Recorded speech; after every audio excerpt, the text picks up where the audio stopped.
आप सभी को लता विनोद नोवाल का नमस्कार। वंदे मातरम, जय भारत।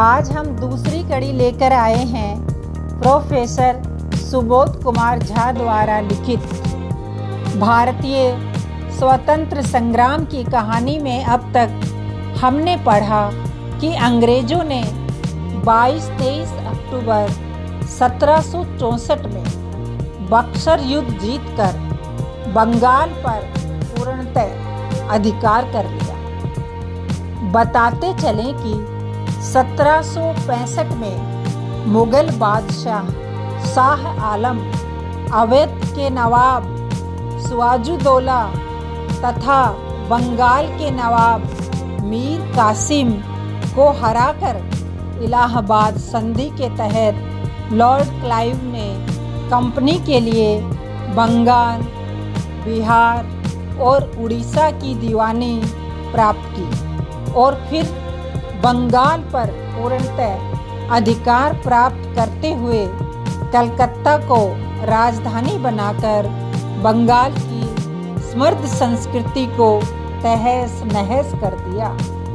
इसके बाद छिटपुट लड़ाई लड़कर तथा अपने धूर्ततापूर्ण व्यवहार से अंग्रेजों ने लगभग संपूर्ण भारत पर अपना आधिपत्य स्थापित कर लिया।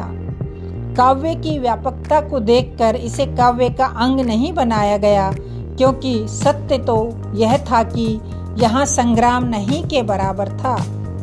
यह तो ईर्ष्या और लोभ के अंतर्गत बिल्कुल आत्मसमर्पण था। अंग्रेजों का संपूर्ण देश में छुटपुट विरोध जारी रहा और फिर आया सिपाही विद्रोह। अब आगे भाग दो।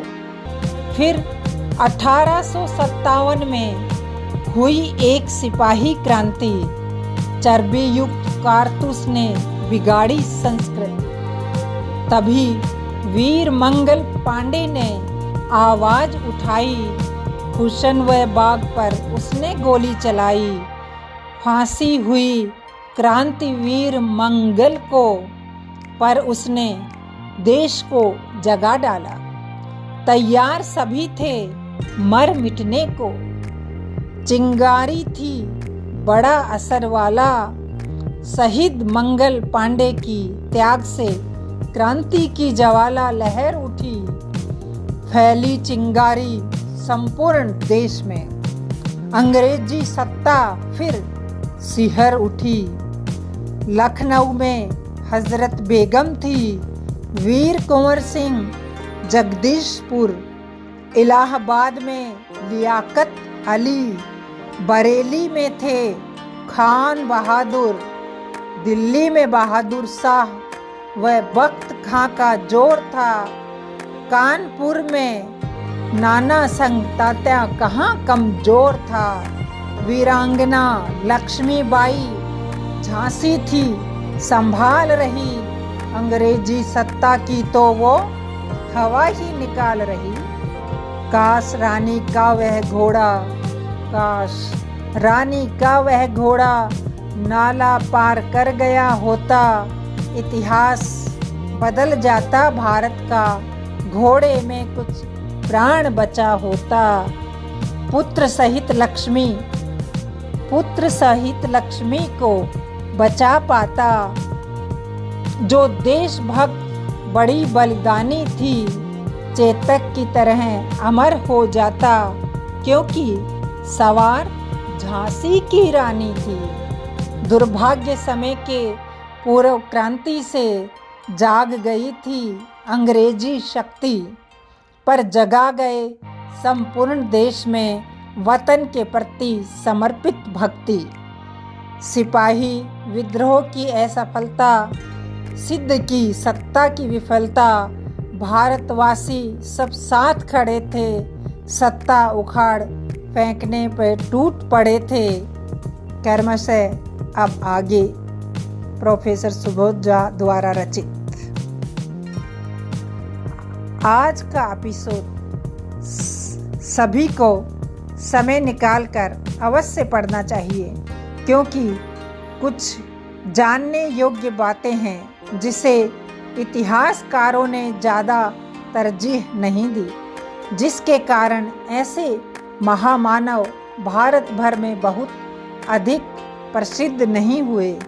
मेरे विचार से इसका एकमात्र कारण यह था कि सबों ने अंग्रेजों के विरुद्ध एक समांतर सरकार चलाई, जिसके कारण अंग्रेजों की गोरिल्ला रणकौशल व कमजोरी उजागर हो सकती थी। इसीलिए प्रथम दृष्टया अंग्रेज इतिहासकारों ने इसे दबा दिया और वहीं से यह अन्य सामान्य इतिहासकारों का स्टडी मटेरियल बन गया।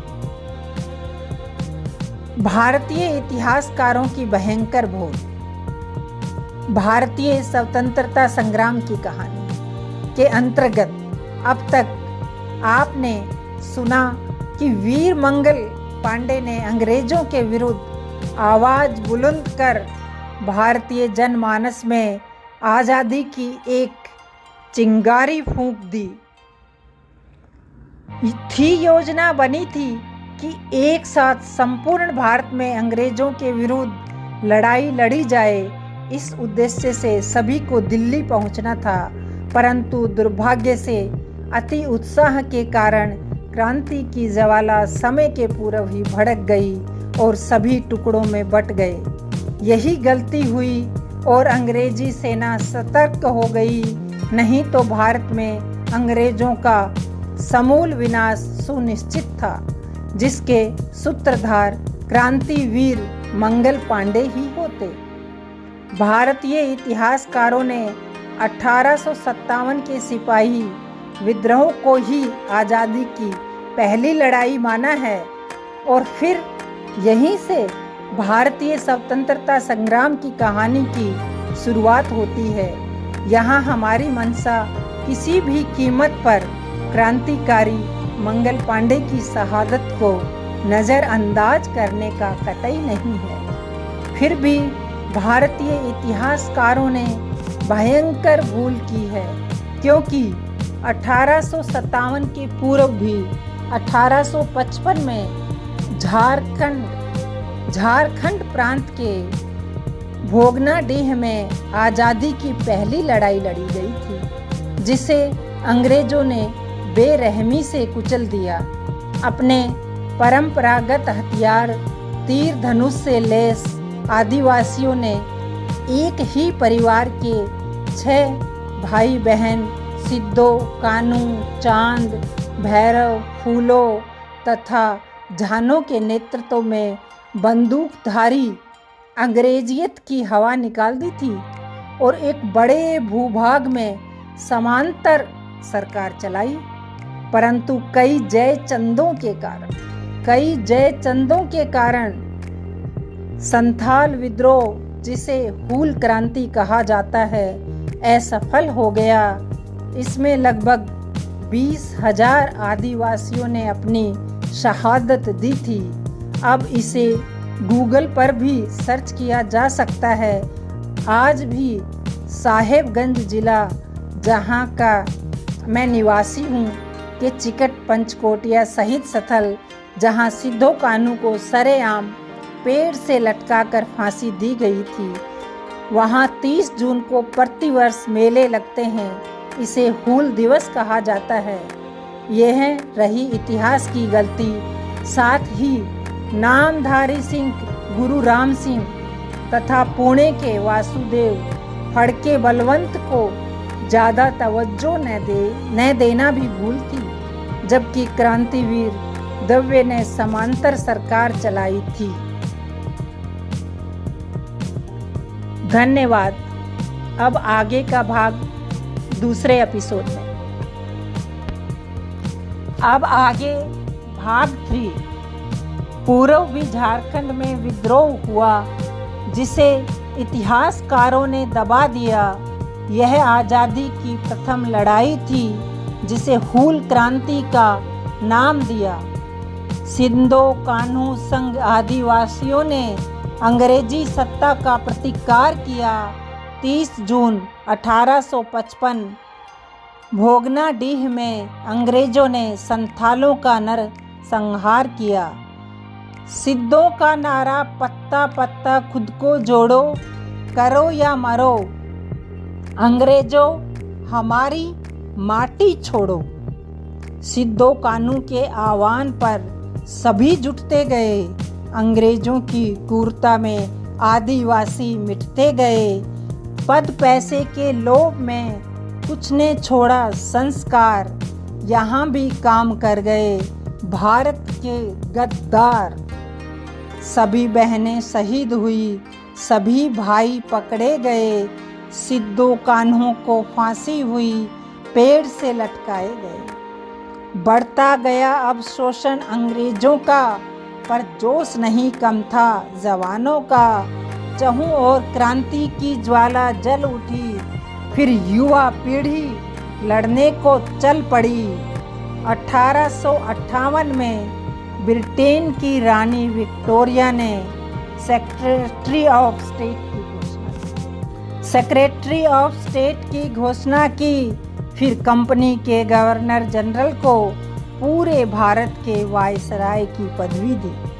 वफादार राजाओं व जमींदारों को सत्ता ने तो बस पुरस्कृत किया, पर शिक्षित आम जिम्मेदारों को अंग्रेजों ने था तिरस्कृत किया। संपूर्ण भारत में सत्ता के प्रति तिरस्कार व घृणा बढ़ती गई। लोगों में स्वतंत्रता संग्राम के प्रति जन जन की तृष्णा बढ़ती गई। सन 1859-60 तक भारत में अंग्रेज बनिए फल फूलते रहे। सभी नील की खेती करने में भारतीय किसान झूलते रहे। बंगाल के नदिया जिले में कई कोठियां भी झुलस गई।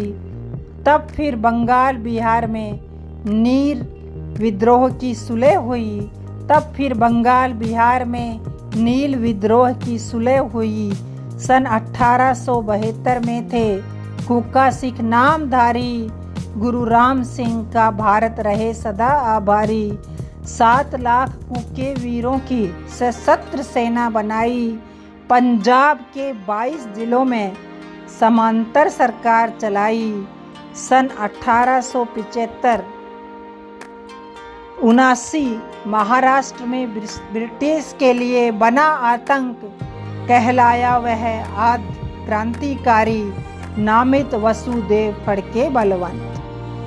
भील कोली उराव जाति से एक संगठन बनाया रामोशी। पुणे में ही मुक्ति संग्राम से टूटी जन जन की खामोशी। नियंत्रण में किया पुणे को, फिर जन जन थे मुरीद हुए। गद्दारों ने पकड़वाए फड़के को, काला पानी यातना से शहीद हुए। प्रोफेसर सुबोध कुमार झा का। अब आगे दूसरा एपिसोड सुनेंगे।